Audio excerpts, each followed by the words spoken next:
जिले के इंडो नेपाल सीमा की तराई में मौजूद वन्यजीवों की खान दुधवा टाइगर रिजर्व से लगे ग्रामों में इस वक्त दुधवा के जंगलों से निकले बाघ और तेंदुओं की चहलकदमी लगातार बढ़ती दिखाई दे रही है, जिसको लेकर ग्रामीणों में दहशत का माहौल बना हुआ है। वहीं सोशल मीडिया पर लगातार वीडियो भी वायरल हो रहे हैं। आपको बता दें कि बुधवा टाइगर रिजर्व की वन रेंज संपूर्णा नगर के मंसूरी फार्म में इस वक्त एक तेंदुआ गन्ने के खेतों में घूमता हुआ नजर आ रहा है, जो रात में ही नहीं दिन में भी गन्ने के खेतों से बाहर घूमता दिखाई देता है, जिसकी जानकारी मिलने पर ग्रामीणों में दहशत दिखाई दे रही है। वहीं ग्रामीणों के द्वारा वन विभाग को तेंदुआ होने की सूचना देने के बावजूद भी अभी तक वन विभाग की टीम मौके पर नहीं पहुंची है और न ही किसी तरीके से तेंदुए को भगाने का प्रयास कर रही है। तेज रफ्तार दो बाइकों में आमने सामने जबरदस्त टक्कर हो गई, जिसमें 2 की मौत हो गई और 2 गंभीर रूप से घायल हो गया। उन्नाव हरदोई जीटी रोड पर दर्दनाक हादसा हुआ। हादसे में घटनास्थल पर 2 युवकों की मौत हो गई। बेकाबू बाइक बहर बनकर दौड़ी उन्नाव में भीषण सड़क हादसा हुआ है। ये पूरी घटना दिल दहला देने वाली थी। स्थानीय लोगों की मदद से घायलों को सीएससी पहुंचाया गया और हादसे की सूचना स्थानीय पुलिस को दी गई। माखी थाना क्षेत्र में एक बार फिर से ये रफ्तार का कहर देखा गया है। उन्नाव के थाना क्षेत्र माखी के बौना मऊ पेट्रोल पंप के पास ये पूरी घटना हुई। आजाद मंच के बैनर तले सवर्ण आयोग के गठन की मांग को लेकर एक ज्ञापन जिलाधिकारी सुल्तानपुर के माध्यम से प्रधानमंत्री, भारत सरकार और राज्यपाल महोदय को प्रेषित किया गया।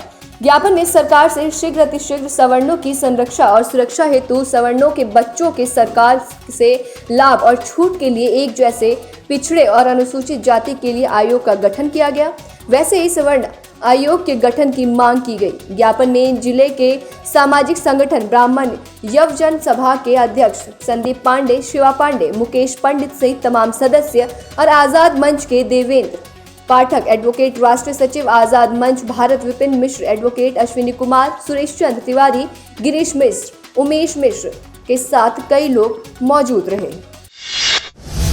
समाजवादी पार्टी के विधायक, अध्यक्ष, जिला पंचायत सदस्य सहित तमाम हजारों कार्यकर्ताओं के द्वारा अपने क्षेत्र का भ्रमण करते हुए शारदा बैराज पर एक भीड़ इकट्ठा करके सभी विधायक और कार्यकर्ताओं ने अपने अपने फोटो सेल्फी लेते हुए दिखाई दे रहे हैं और कोविड-19 की गाइडलाइन को ताक पर रखकर बिना मास्क लगाए हजारों कार्यकर्ता आपस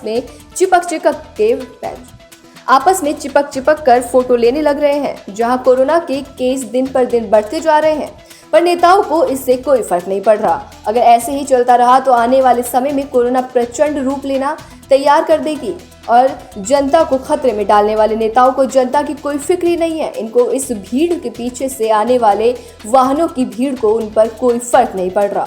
करीबन 20 से 25 मिनट तक जाम रहा। कई गाड़ियां लंबी लंबी कतारों में खड़ी रहीं, पर किसी भी नेता विधायक को इस भीड़ को देखने का कोई भी मौका नहीं मिला।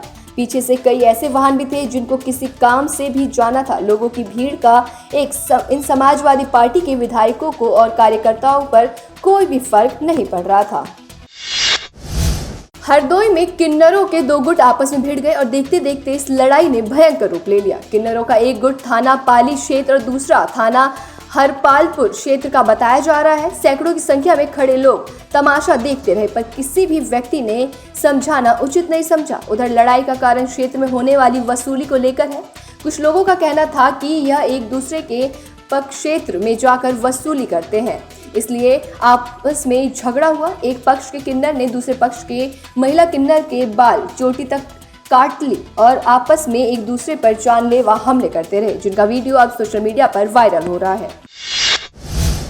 हरदोई के थाना कासिमपुर क्षेत्र पुलिस चौकी गौसगंज के अंतर्गत ग्राम बरूहा हार में एक युवक के घर में दीवार फांदकर एक घर के कमरे में ताला तोड़कर 15,000 नकदी सहित जेवर, कपड़े चोरों ने साफ कर दिए।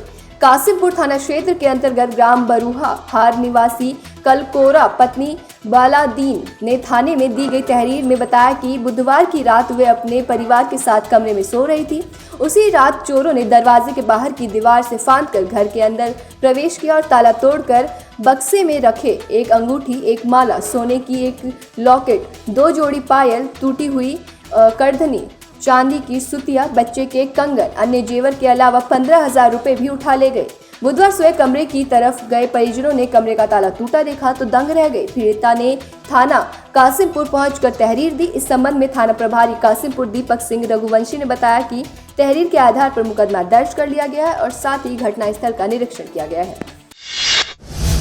झालावाड़ भाजपा की राष्ट्रीय उपाध्यक्ष और झालरा पाटन विधानसभा क्षेत्र की विधायक वसुंधरा राजे सिंधिया अपने 2 दिवसीय दौरे के दौरान बाढ़ प्रभावित क्षेत्रों का दौरा कर मंगलवार शाम को झालावाड़ के डाक बंगले में झालावाड़ के अधिकारियों के साथ बैठक ली। अधिकारियों की बैठक में कहा कि झालावाड़ क्षेत्र में अतिवृष्टि से हुए नुकसान के बारे में जानकारी ली और राहत पहुंचाने के निर्देश दिए।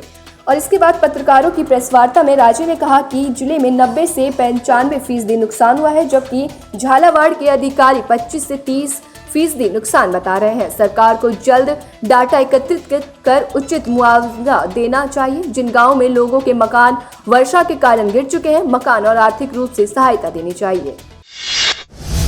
जिला हरदोई के कोतवाली कछौना क्षेत्र में बीते 13 मई की रात को करीब 9:30 बजे प्रेम प्रसंग के चलते आकाश की हत्या कर हत्यारों ने शव को रेलवे ट्रैक पर आत्महत्या का रूप देने के उद्देश्य से फेंक दिया था। शव को कब्जे में लेने के बाद स्थानीय पुलिस ने पिता की तहरीर पर आरोपियों के विरुद्ध 302 के अंतर्गत मुकदमा पंजीकृत कर लिया था।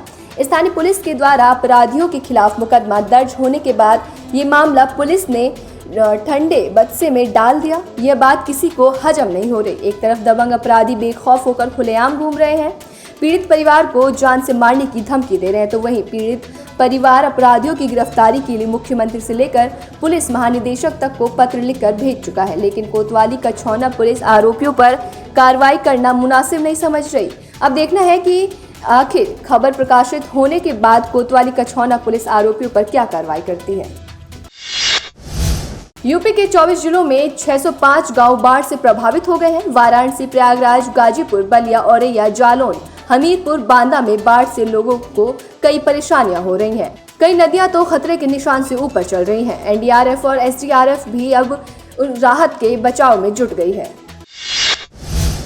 राजस्थान के पाली जिले में 199 स्थानों पर कोविड टीकाकरण हुआ। बूथों पर महिलाओं और जन सैलाब उमड़ पड़ा है। जिले में चल रहे कोविड-19 टीकाकरण अभियान के तहत 199 स्थानों पर टीकाकरण सत्र आयोजित कर कोविड वैक्सीनेशन किया जा रहा है। जिला कलेक्ट्रेट संदीप के निर्देश से 18 वर्ष से अधिक आयु वाले समस्त लाभार्थियों और हेल्थ केयर वर्कर्स और फ्रंटलाइन वर्कर्स की प्रथम और द्वितीय डोज लगाई जा रही है।